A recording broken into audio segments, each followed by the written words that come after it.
ইংরেজি একদম কঠিন নয়, শুধু সঠিক পদ্ধতি জানতে হয়। Hello everyone, welcome to my channel.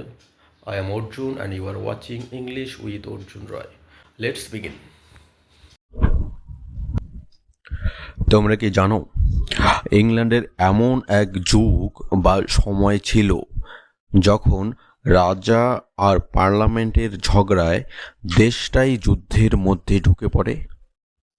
আজ আমরা জানব সেই সময়কাল, অর্থাৎ ক্যারোলাইন এজ। এই সময়কালটি রাজা প্রথম চার্লসের রাজত্বের সাথে সরাসরি যুক্ত। ল্যাটিন শব্দ ক্যারোলাস, এই ক্যারোলাস থেকে ক্যারোলাইন শব্দটি এসেছে, যার অর্থ চার্লস।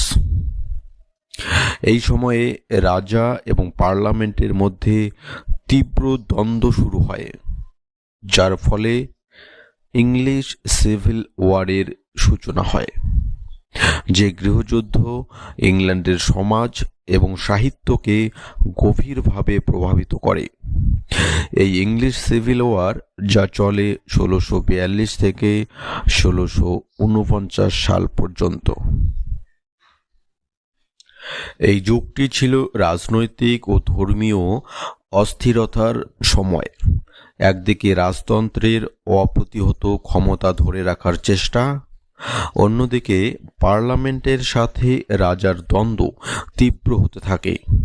এই দ্বন্দ্ব শেষ পর্যন্ত গৃহযুদ্ধে রূপান্তরিত হয়, অর্থাৎ ইংলিশ সিভিল ওয়ার।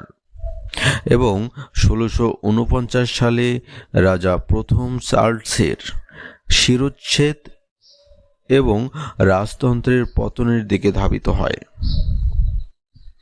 আমরা সাহিত্যিক বৈশিষ্ট্য দেখব। ক্যারোলাইন সাহিত্যে এলিজাবেথান যুগের উজ্জ্বলতা কিছুটা কমে এসে এক ধরনের গাম্ভীর্য ভাব প্রকাশ পায়। এই সময়ের কবিদের মূলত ক্যাভিলিয়ার পোয়েটস বলা হয়, যারা সরাসরি রাজাকে সমর্থন করতেন।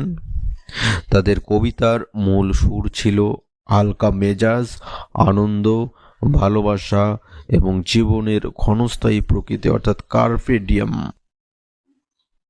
এই সময়ের প্রধান কবিরা হলেন Robert Herrick, Richard Lovelace, sir John Suckling এবং থমাস কেরু। এছাড়া আমরা মেটাফিজিক্যাল কবিতার ধারাবাহিকতা এই সময় আমরা দেখতে পারি। জন ডানের ধারায় মেটাফিজিক্যাল কবিতার প্রভাব এই যুগেও টিকে ছিল, তবে এটি ক্যাভিলিয়ার কবিদের বিপরীত মেরুতে অবস্থান করছিল। প্রধান কবি আব্রাহাম কাউলি। মিল্টনের আগমন। জন মিল্টন এই সময়ের অন্যতম শ্রেষ্ঠ প্রতিভা, যদিও তার মহাকাব্যিক কাজগুলো পরবর্তী সময়ের, কিন্তু তার প্রাথমিক কবিতাগুলো আমরা এই সময় দেখতে পেয়েছি। নাটক ও গদ্য। এই সময়ে নাটক ও গদ্যের জনপ্রিয়তা বজায় থাকলেও এলিজাবেথান যুগের মতো সেই বিশালতা আর ছিল না।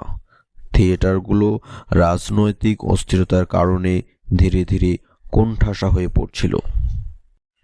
পরিশেষে বলা যায়, ক্যারোলাইন যুগ ছিল এক সন্ধিক্ষণ।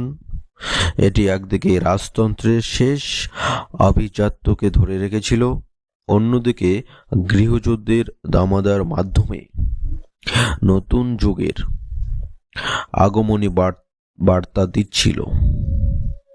এই যুগের সাহিত্য একদিকে যেমন রোমান্টিক, অন্যদিকে তেমনি রাজনৈতিক অস্থিরতায় জর্জরিত। আজকে এতটুকুই। খুব তাড়াতাড়ি আবারও নতুন ভিডিওতে দেখা হচ্ছে। ততক্ষণ take care, tata, bye, thank you.